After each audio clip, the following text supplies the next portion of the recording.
শ্রীকৃষ্ণের বংশীর ধ্বনি গোকুল যাবৎ নগরকে মাতিয়ে তুলেছেন। ওইসব দেখে রাধারানী তাদের বহির্দ্বারে দাঁড়িয়ে দর্শন করেছেন গোপালের গোচরণ যাত্রা।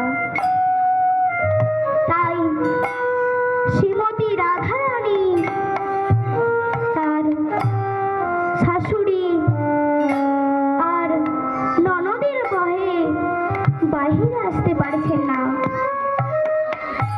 তাই তিনি অন্তরালে দাঁড়িয়ে দর্শন করেছেন গোপালের গোচরণ যাত্রা।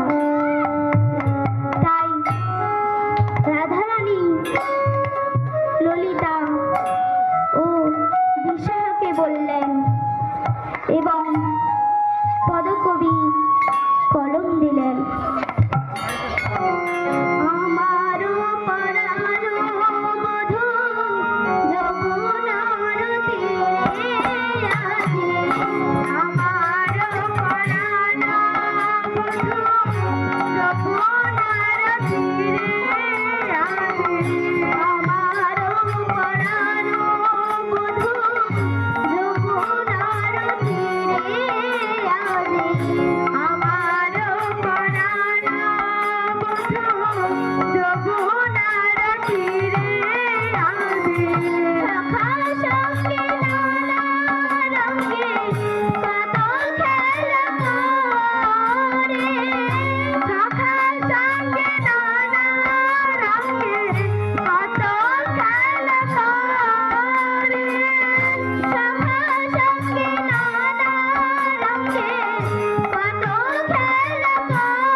যদি আমি পুরুষ হতাম দিবানি সিং কাছে, যদি আমি পুরুষ হতাম দিবানি সিং কাছে পেতাম।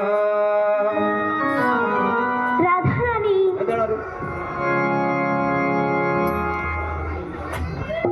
নমস্কার ভক্তবৃন্দ ও আমার গৌর অনুরাগী মায়েদের, জগৎ জননী কল্যাণময়ী মায়েদের উদ্দেশ্যে বলছি।